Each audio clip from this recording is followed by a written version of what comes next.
This month, the second generation Fire TV Cube turns 2 years old.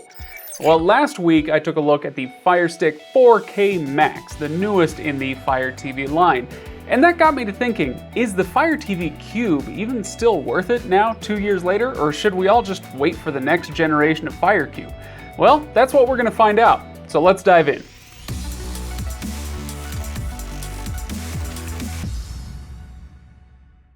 Thanks for joining me today, everybody. Don't forget to like and subscribe if you enjoy this video or if it's helpful to you.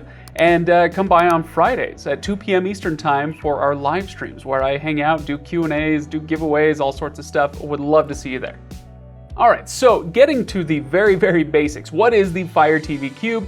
Essentially, this is a Fire TV device, Amazon's device, that rolls together a Fire TV stick, a streaming device, with an Echo Dot. It kind of just mashes them together into this cube that sits on your shelf, and you can use that to, well, you can use it to watch TV and control your smart home stuff. So if it's a combo of two devices that you can already get, what's the point of the cube? Well, I'll get to that a little bit later when we talk about price. For now, let's stick with the cube and what it can do, especially compared to the Fire Stick 4K Max. First, we'll take a look at what comes in the box. You get the cube itself, of course. You also get the first generation remote. Okay, it still ships with the first gen remote. There's a power cable and an IR receiver extender. Okay, so that way if you need to use your remote, you need to point your remote to control your TV, and your cube is in a cupboard or something, you can still use the extender to receive that signal from the remote. So that's what that does. There's also an Ethernet adapter in the box. One thing it is missing is the HDMI cable. That's the cable that actually connects it to your TV. So because it's not in the box, you'll have to come up with one of your own. Setup is really simple and very quick, especially if you have an Amazon account already. And bonus points, if you already have a Fire TV device of some kind, it'll just bring over all of your apps and settings from the old device once you sign in using the same email address that you have on your Amazon account. So I'm not really going to go into setup much, and I'm not going to talk much about the interface because I've done that in other videos here on this channel. In fact, I'll try to remember to link to one right here so you can go watch my thoughts and feelings on the interface. But what I am interested in exploring is how it performs. Does it perform as advertised? How does it do versus the new Fire Stick 4K Max? It's a name that's really hard to remember. Anyway, it performs great. It does exactly as advertised. Yeah, it's an Echo Dot with a Fire Stick put into one. If we're talking about differences between this and other Fire TV devices, there is one major difference, and that's storage space. The Fire TV Cube comes with 16 gigabytes of storage space versus the 8 that you would get on the Fire Stick 4K or 4K Max. Now, whether that is going to be a big deal to you, well, that's kind of down to your viewing habits, how you're going to use your Fire Stick or Fire Cube. Are you going to be using game emulators or putting outside media onto your device? If so, then your storage space is going to fill up pretty quickly. If not, if you're really just using this to scroll through Netflix, to play Prime Video titles, you know, whatever, the basic streaming stuff, cord cutting stuff, then 8 gigs is pretty much okay. It's fine. But if you are doing any power user stuff, then that extra 8 gigs of storage space, it does come in handy. As far as speed, this is the area where I was really interested to test between the two devices, the Fire TV Cube and the Fire TV Stick 4K Max. Yeah, I think I got that right.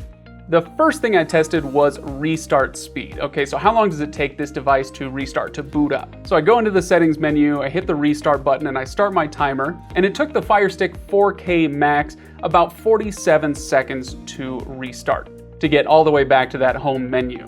The Fire TV Cube only took about 36 seconds, so a little more than 10 seconds quicker than the stick. So that's good news already.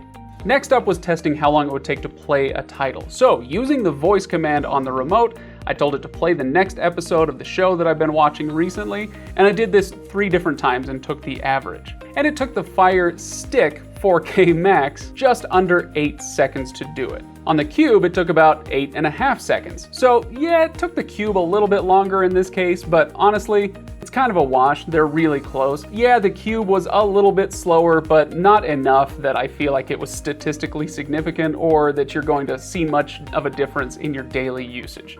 And the last thing I had it do was open up an app. So again, using the voice command, I had it open up an app, in this case Twitch, just to see how long it would take to go from the home menu to the fully functional Twitch menu. And again, they were very close, just under 6 seconds for the stick and just under 5 seconds for the cube.